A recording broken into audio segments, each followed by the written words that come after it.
So hello students, this is the lecture of electricity chapter from class 10.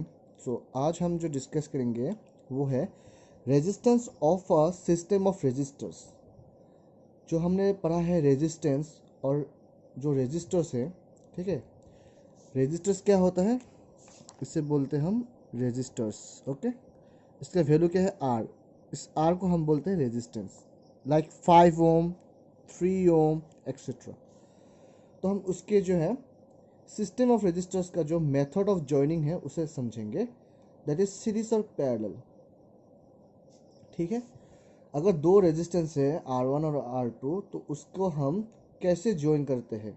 तो उसका method है सिर्फ दो, एक है सीरीज मेथड, एक है पैरेलल मेथड। डेफिनेशन, ठीक है, क्लास 10 में आते हैं डेफिनेशंस कभी कभी बोर्ड में।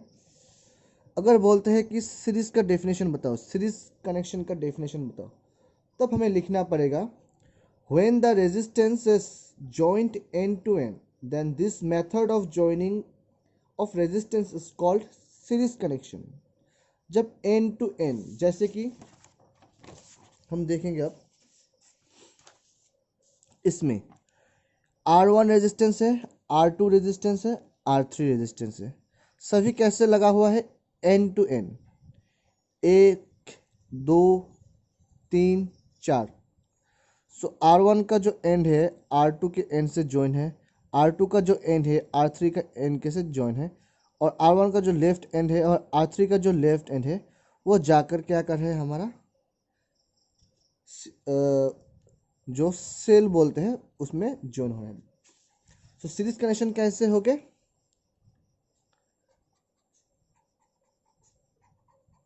This is the way of series connection R1 R2 R3। अब हम इसे एक सेल से कनेक्ट कर देंगे तो इसे एक सर्किट बोला जाएगा जो सीरीज में कनेक्शन है रेजिस्टेंस का। ओके, अब सीरीज के बाद जो दूसरा मेथड है पैरेलल कनेक्शन, वो कैसे होता है। पैरेलल कनेक्शन में क्या बोलते हैं, when resistances are connected in such a way that they all have a common point of joining. मतलब हम जो रेजिस्टेंस ज्वाइन करेंगे उन सभी का एक कॉमन पॉइंट रहेगा।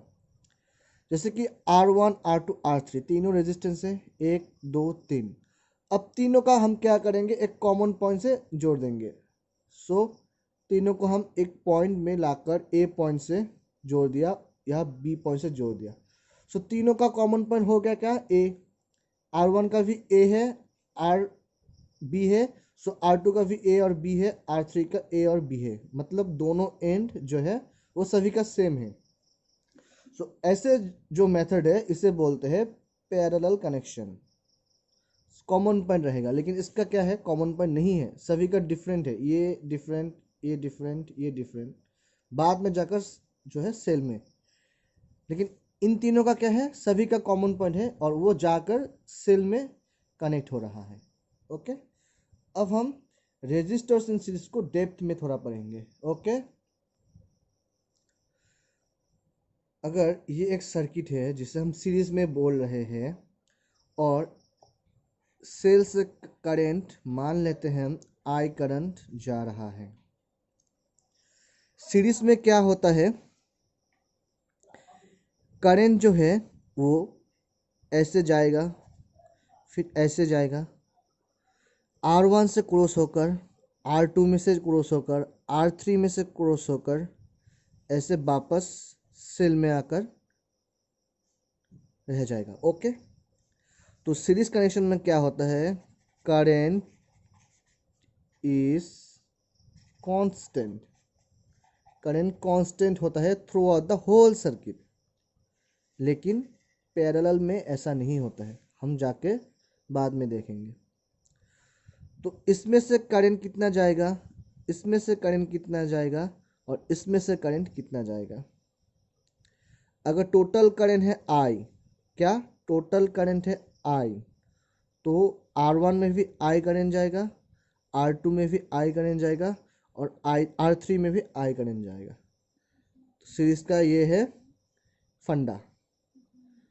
हर एक रेजिस्टेंस में टोटल करंट जितना जाए होगा वही current throughout the circuit pass होगा।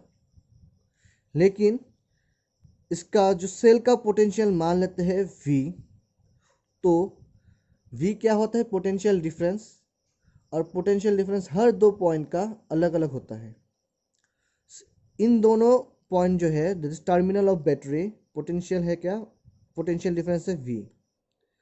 सो यहाँ पर करंट आएगा ऐसे, यहाँ पर कुछ एनर्जी ड्रॉप करेगा क्योंकि रेजिस्टेंस है।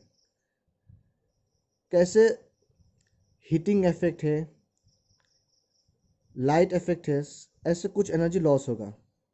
ज़्यादातर रेजिस्टेंस में हीटिंग इफेक्ट ही होता है। तो इसमें कुछ एनर्जी ड्रॉप होगा, that is potential energy drop होगा। उसके बाद इसका V जो है पोटेंशियल, अब वो V नहीं रहेगा, इसमें कुछ लॉस हो जाएगा। तो इसका पोटेंशियल होगा क्या? V1। फिर V ऐसे निकलेगा पोटेंशियल, और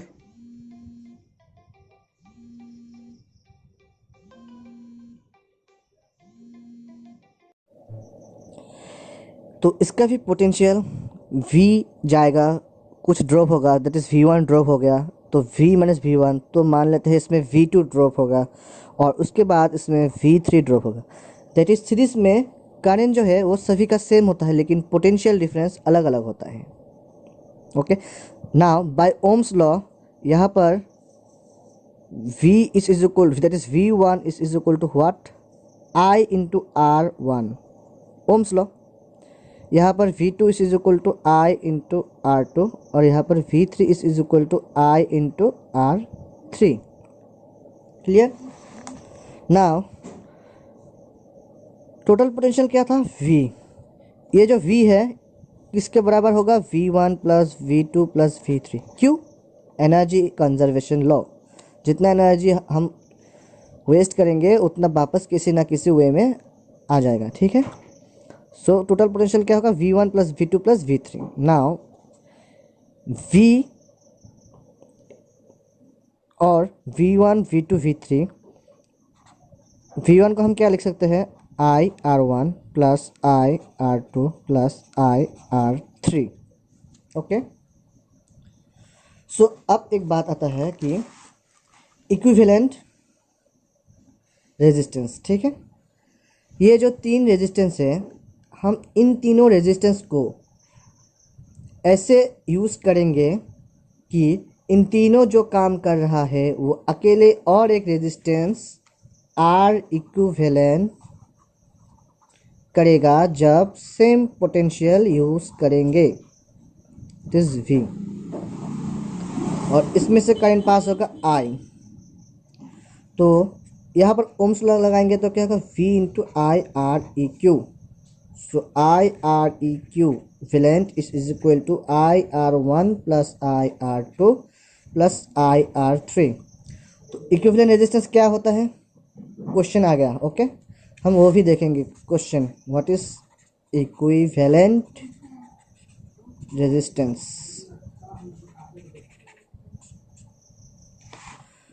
तो यहाँ से I और इसमें से I कॉमन जाएगा, तो I गया।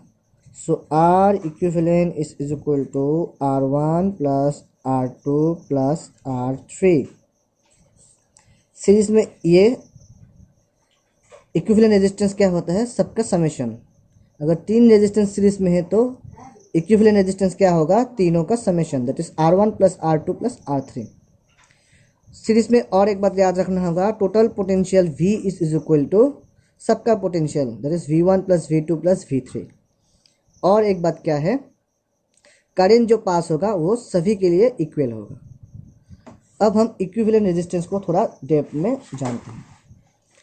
इक्विवेलेंट रेजिस्टेंस एक ऐसा रेजिस्टेंस है जो किसी भी दो या तीन रेजिस्टेंस के जो एक्ट होता है उसको अकेला कर देता है। जैसे ये एक रेजिस्टेंस है, ये एक रेजिस्टेंस है, ये एक रेजिस्टेंस है, R1 R2 R3 up to कुछ भी R4 R5 R6, इन सभी का जो वर्क है, यानी कि जो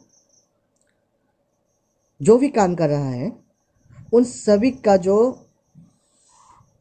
कंट्रीब्यूशन है वो आर इक्विवेलेंट नाम का एक रेजिस्टेंस अकेला करता है। सो इन सीरीज कनेक्शन, जब हम सीरीज कनेक्शन लगाएंगे, अगर 3 रेजिस्टेंस है, तीनों को हम एन टू एन ज्वाइन करेंगे, एन टू एन ज्वाइन करेंगे, तब क्या होगा, इक्विवेलेंट रेजिस्टेंस सबका प्लस कर देंगे तो उसे बोलते हैं इक्विवेलेंट रेजिस्टेंस। जैसे ये 5 ओम 5 ओम 5 ओम 3 रेजिस्टेंस था, तो इन तीनों का इंस्टेड में एक ऐसा रेजिस्टेंस दैट इज 15 ओम आएगा, जो ये तीनों काम कर रहा है वो ये अकेला कर देगा। आई होप आपको इक्विवेलेंट रेजिस्टेंस का जो कॉन्सेप्ट है वो अच्छे से आ गया होगा।